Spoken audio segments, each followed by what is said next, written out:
قندل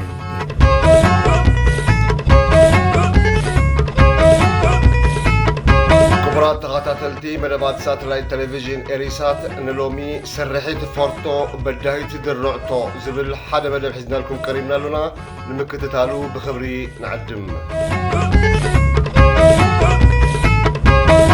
قندل أب قعزو إرتراويان على عسران حدن تري عمت متى عمت تذكاريتن أبساريتن معلتيا هو تاريخ بحماقن صبقن قولنتات زلل فتصاميو اتوم مسواتي وقحارنت زخفلو بأونتخ ذكرو أرما جغننتن تبعتن غيروم كرأيو خلو اتوم زتقلمون نتسرحت كفشل زقبرون مستير زملقون دما بتاريخن بحلنان توقستو خوينوم ينبرلو قناون الناتوقسو خنبريوم كبرات تخطاتلتي النزاز أقربنا لكم تذكروا حدا إرتراو زيقا دكتور سابا تسفى يوهانس قد مشدوش تعمت أبيلو كمزيز السعب كتب الرئيتو أسفيرانيرا ناتي بخطر مجزأته قدافة نزتج أبقنا هزبنا تسفى تبعت كوينو فرطوز ليبا شتؤو كيف تسمى بمسواتي زحالة الجقنا منفس إرتراوي زبرابرة اللومون قبل بنا تر عسران حدا كلتشحن عسر تسلستن أمو نزا حساب دكتور سابا كما يتريقوا قبل ملسخوم نتبا نحجقن نبتي صحف كنبلكم عسران حدا تري أقداسيت علت أب تاريخنا اتا معالتي كبدبدي لا جميرا على تصوني كل جزيه كوم إيا كبدبد كتب القداميا بفلاي أب عرفت أنيخا أنا خا عرفتي بزيحنو ترايدو مسلكم انتاي كم زقودلني سخف كف بلني اتهم بصوتي انتاي كم زخونو انتاي يقبرو نيروم بزوح قمت ايهابكو من قداي عطت نيرو قن قلس نيريو كم وطرو نقوة السئل سمعا راديو وقحتان قل منفساوين متقنانعي راديوتاتن سميعي وديئنا بركو كوبون نايت أحي ودينا أن نبتا قزانا المزلاقعتنا تملسنا كاميرانا دحري ناي 3 دقايق نايت أحي مثلاو جيزي قليئة أب مدك أسيئة قليئة بأقرات انكساقس نيرا وقت قبر نيرا أنا خاء موسيقى خسمع الراديو زارا الراديو نوما يفتش ويكا عدد حاندو آيندا من الاستريزينا حادة تكنشال سئينهم بمبالي نوشتي حاتيتيا كم وطرو كم النحاميوم منقستنا وي ات منقستخم يزبلنا حيلي بقللت نقرات رايكن الزارب يزدلي عبي زبلا ان زحسب مدحر حاري ويت اياقي يو زحسبو هزبنا عقمخا حسب بعلي انتا يلي يكاخ حسب الكاية باهيلو زتفرد هزبيو كاب أولات كارشلي حدا خابتهم مراحت مسارع دولا نبلهم مزنتهم أبي فريتنا يلكم نايخم راديو تسرح لكم دولا حتيتنا أبياتنا لا لومي أي تعايتن إلنا يو كساب كبابي ساعات 4 لحرقات ردما بخوم أغط إلنا كبابي ساعات 4 قن حدا خوانا فتسمنا زي قمتنا يو زربا أمتيو راديو كساب كندزن تتأفئة منقستي قل خوين اللو مالتيو أب أوان ناسنت نسل زربا أيو ناسنت زبل زلخو أب أديس أبابا راديو تأفئة منقستو هاي لماريامن أداخرتون كأ صحايوم عريبا سلازي مسبلنا أي حاجوس أي حزن فزيزنا كم زغل لوديو بلوسك يوقحلنا وشت أي حاجوس ميوق كبلني تفليتني بزعباتي مسبوتي أبتاش اللايز نبريك بتصباح نجهوز النافق هو توراك حسب جمير أنس تهاوي كم ويتبلوني أبوي عبد يونس أبونا إسياس كتوكويو الناتبه لمو نسون نأيوخ مسلز تعرز نبري باباغالو أب مود أتاس شرقو لوغيلو نقوالون أبوون حاون كم تحجات حيزو نسكلا كاب مسوار زملت سور على عبد يوم علي منيستر زينا نبردو نبلو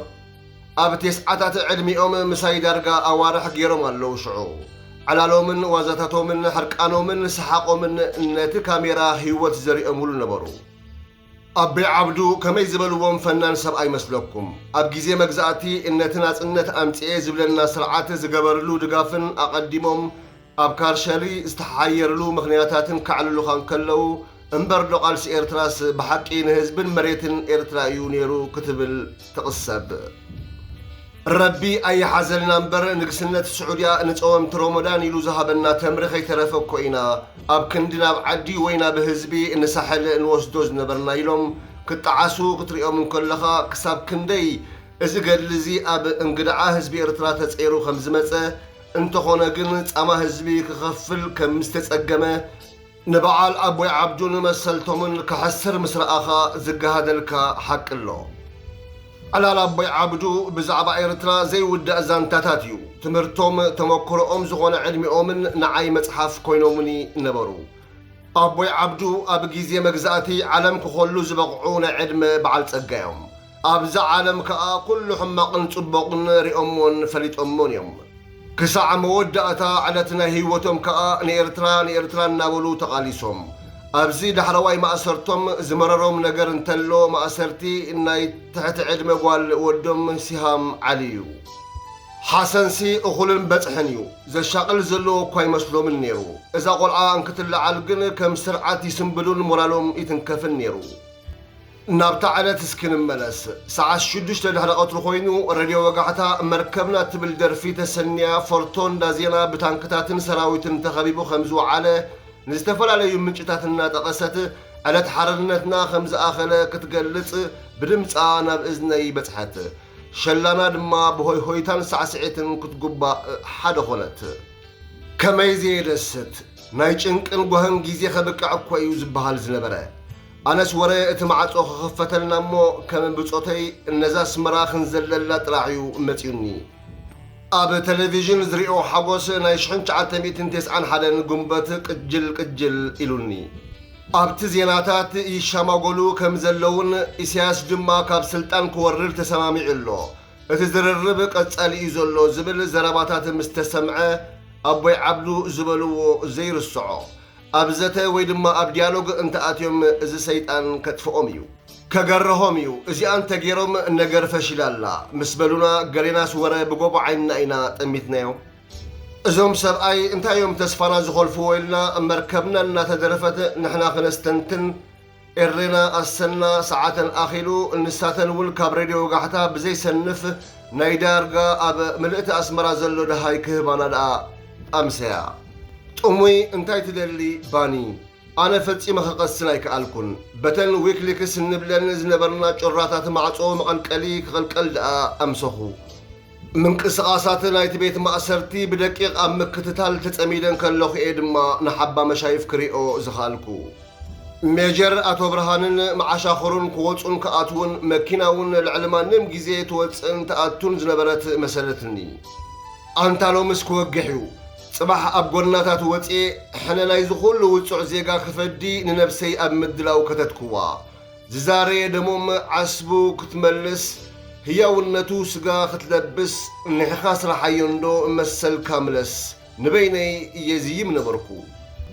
ገጽ ንገጽ ምዞም መጽነቲ ሃገር ክንራኸብ ጥራይ ባሃኩ ብፍላይ ብዛዕባቶም ኣብ ምስጢራዊ ካርሸሊ ይቕረ ዘይበሃሎ በደል ዝፈጸሙ ሰባት ይሓስብን የሰላስልን ጻዕዳ እግሩ ብማህረምቲ ዝተመለጠ መስፍን ዝተባህለ ኣብ ከባቢ ሲኔማ ዳንተ እንዳመሸጣ ኤሌክትሮኒክስ ዝውንን ሽማግለ መተኣስርትና ክሳብ ሎሚ ኣይርስዓንን ኣንታ ነቲ ደርጊ ዝገበሮ ደኣ ዶኩሜንታሪ ፊልም ንሰርሕ ኸይንህሉ ኢለ ዝዋዝየሉ እዋናት ንመተኣስርተይ ሓንሳብ ከስሕቖም ሓንሳብ ድማ ናብ ጓሂ ክኸቶም ትዝ ከኣበለኒ ልክዕ 928 ምሸት ድምፂ ሓፋሽ ወይ ድማ ድምፂ ሓሶት እፎይታ ዝረኸበት ክትመስል ዝኸበርኩም ሰማዕትና ንሎሚ ዝበልናዮ መደብ ኣብዚ ዛዚምና ኣሎና ደሓን ሕደሩ ዓወትና ሓፋሽ ጥራይላ ካልእ መደባታ ተዓፅዩ ውዒሉ ኤርትራ መዝሙር ኣስማዕትኒ ካብ ሕልመይ ዝተበራበርኩ መሰለኒ ግን እቲ ሃንቀውታይን ተርባፀይን ገና ኣቦትኡ ነበረ እንብጾተይ ድማ እዛ ጉዳይ ደስ ኣይበለትንን ኢለዮም ለቦይ ዓብዱውን ንሶም ከምታ ኣቐዲሞም ዝበሉኒ ደገሙለይ ምኽንያቱ ንኢሳያስ ልዕሊና እዮም ዝፈልጥዎ ብዝኾነ ንጽባሒቱ ከም ወትሩ ንፀሓይ ክንወፅእ ማዕጾ ገልጠምጠም በለ እቲ ዝሓሸ ዝበሃል ኣባል ፖሊስ እቲ ቦታ ከፈተና ዓዲ ደሓንዶ ኢለዮ ጽግዕ ኢለ ኣብ ገጹ ጓሂ ዝመስል ነገር ኣቕለብ ኩሉ ኣደንጊፀዮ ይኸውን ገለየሎን ቁሩብ ሰራዊት ኣብ ከተማ ብዘይ ዝኾነ ርዱእ ምኽንያት ኣብ ፈቐዶ ቤት ጽሕፈታት ተጸጊዑ ውዒሉ ኢሉኒ ኣተሃድማ ዑብያት ካባይ ርሒቑ ዝስዕብ ሕቶታት ከም ዝህሉ ገሚቱ ግዲ ኮይኑ ጉዳይ 21 ጥሪ ንቕስሚ ኩሉ እሱር ናይ ካልሸሊ ዝሰበረ ኣጋጣሚ ኮይኑ ሓለፈ መጋቦና እሱራት እዮም ኩላትና እሱራት ገለገለ ኣባላትን ርእስና ድኒና ድማ ቀነና ተስፋ መቁራጽ ዳርጋ ብኹላትና ክርአ ጀሚሩ ኣነ ሓሳስ ልደ ብምንባረይን ፍቱውን ስለ ዝነበርኩ ብዝተኸኣለኒ መጠን ናይ ህድኣት መንፈስን ስለ ዝነበረንን ንሸላና ካሜራ 4 ኸማሙቓ ይፍትን ሙዚቃ ዓዋቢለ ንብፆተይ ኣብ ምዝንጋዕ ዓብዪ ተራ ይፃወት ነበርኩ ኣብ ዕለተ ረቡዕ ንፅበያ ዝነበርና ደርፊ ናይ ኣርኬሊ ዌን ኤ ውማን ላቭስ ዝደቀሰ ወላውን እንተሎ ኣተሲእኻ ክሰምዓ ግድን እዩ ነይሩ እንታይ ከም ዝኾንና ምስታ ደርፊ ዳርጋ ኩላህና ሆ ንብል ንስሕቕን ንፃወትን በቃ መምለሲት ተስፋና እያ ነይራ እምነተይ ሓደ መዓልቲ ፍትሒ ከም ዝስዕር እዩ በቃ ድሕሪ 21 ጥሪ እንዳ ዓምና ዳርጋ ብወግዒ ሓደ ዘረባ ክስንዝሩ ጀሚሮም ነበሩ ወላውነቶም እሱራት ሓዊ ከእትውልና ዝኽእል ሓደገኛ ነገር ተኸስተ ናይ ጀሃድ ምንቅስቓስ ነይሩ ዝብል እቲ መዋርዲና ስርዓት ዝበተኖ ባዶ ሰለስተ ናባና እውን ክቕልቀል ከኣለ እቲ ጽቡቕ ነገር ግን መን እዮም እዞም ኣባላት እዚ ምንቅስቓስ እንተፈሊጥካ ፈጺምካ ክትግራህ ዝከኣል ኣይኮነን ህግደፍ ከም ዛንታ 4 ብዑር ገይሩ ኸጥፍኣና ዝመሃዞ ምዃኑ መብዛሕትና ተረዲዩና ነቶም ሓደ ክልተ ሰንኮፋት ድማ ከንረድኦምን ከኣትዎምን ገበርና ምናልባት እቲ ኣስማት መሐመድ ዝብል ስለ ዝበዝሖዶ ንኸውን ተደናጊርና ዘየብል ኣይኮነን ግን ከ ብዙሕ ግብረ ማርያማት ዘለዎ ኣስማት እንተዝበዝሕ ከ ህግደፍ እንታይ ምበሎ ምናልባት ዶ ምንቅስቓስ ናይ ተጋሩ ምበሎ እዚ ሜላ እዩ ሜላ ንኹሉ ጊዜ ባርያኻ ክትገብሮ ንእትደሊ ህዝቢ ጠናኒካ ክትመልኮ ምፍታንን ከምኡ ጌርካ ዘበነ ስልጣንካ ተናውሕ ከስሐቆኩምሲ ሓደ ኣማኒ ክርስትና ካቶሊክ እዩ ዓዋተ ዝተባህለ ኣውቲስታ ናይ ሓለፍቲ እዩ ነይሩ ምስ ኮሎኔል ዘርኡ እዩ ድማ ተኣሲሩ ኮሎኔል ዘርኡን ብዙሓት ዕማም ህግደፍ ምስዛዘሙ ዝተሓየሩ ሓለፍቲ ነበር ማለት እየ ኣይ ብኢዱ ኣይ ብእግሩ ንሲኦል ዝተማልእዎ ዜጋ እዩ ነይሩ ድሒሩ ንሰንበል ቤት ማእሰርቲ ዝመፀ ድማ እዩ ገበነ ያንብቡለይ ምስ በሎምሲ ጀሃድ ኢሎሞ ጉዳዩ ብንጹር ንሱ ምዃኑ እዩ ተነጊርዎ ወዲ ተስፋ ገይሩ ብጌጋኦም ኣሲሮምን ማለት እዩ ኢሉ ንሱስ ኣነ ደኣ ክርስቲያን እንዲሞ ከመይ ኢለ ጀሃድ ክኸውን ኢሉ ናብ ቤት ጽሕፈት ይኸለልኩም በቃ ጀሃድ ይኸይድ እኳ እዩ መንግስቲ ተባሂሉ ንልዕሊ 7 ወይ 8 ዓመታት ተኣሲሩ እዩ ብምሕረት ተባሂሉ ድሕሪ ዝኹሉ ዓመታት ተለቂቑ 21 ጥር እምበኣር ቀንያ ሸላና ብስራሕ ተደልያ ትወፀልኩም ፅሬት ተባሂሉ ናይ ምንታይ ፅሬት ዶልኩም ሓደስቲ እሱራት ክመፁ ስለ ዝኾኑ ዝብል ፅንፅንታ ናብ እዛንና በፅሐ ብዙሓት በይነን ዝነበራ ሸላታት ኮስተርናን ሓፀብናን ዝገደደ ንሞራልና ዝሰብር ኣጋጣሚ ኮነ ግንባር ዓሰብ ንወያነ ዘቢጡ ከም ዝመለሶም ዝውረየሉ ኮሎኔል ሳልሕ ዑስማን ኣብዛ ፊትና ሸላ 8 ምናልባት ዶኒ ኢሳያስ ንዓሰብ የእተውዎ ሱቕ ኢሉ ዘይረኣየ ደስ ዘይበሎ ይኸውን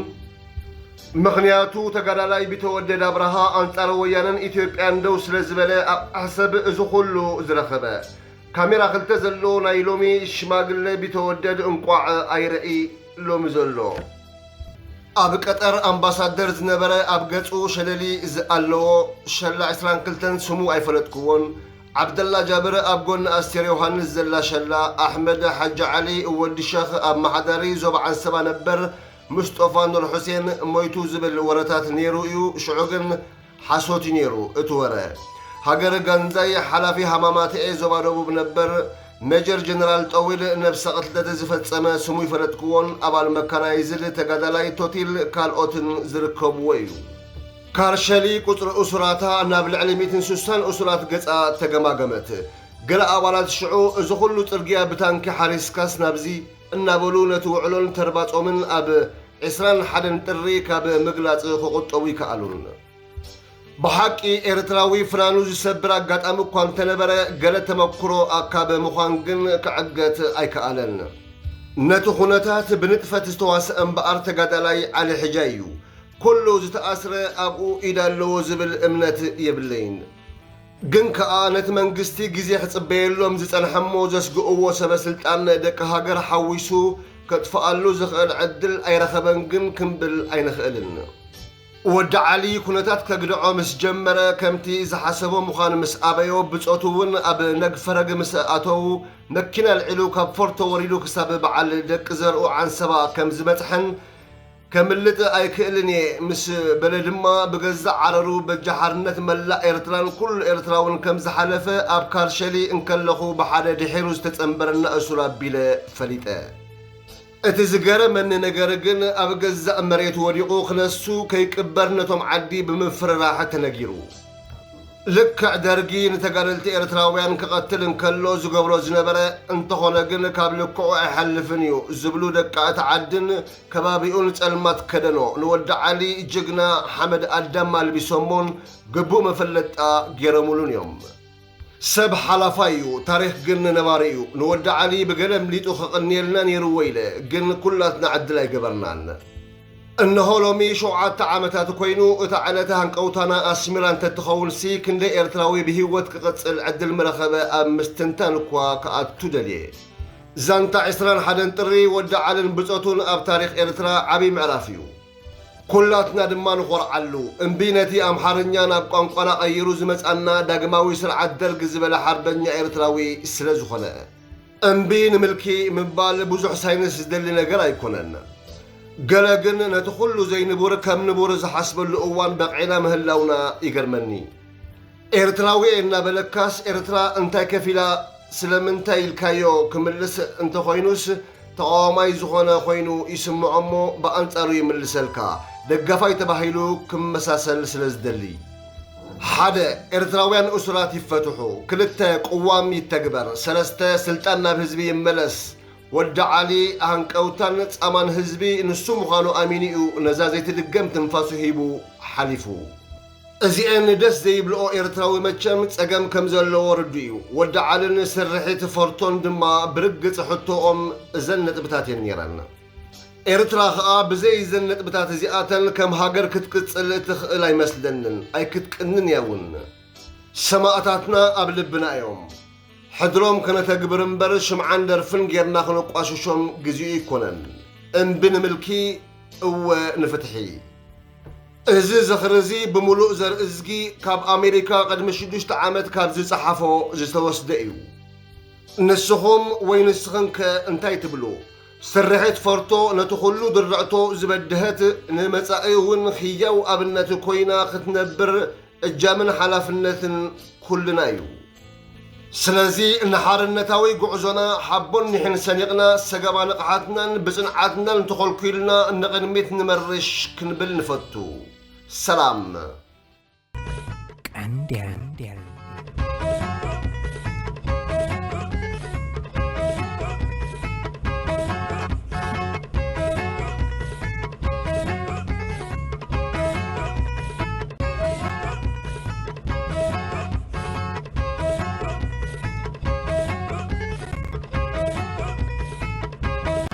ቀንዴል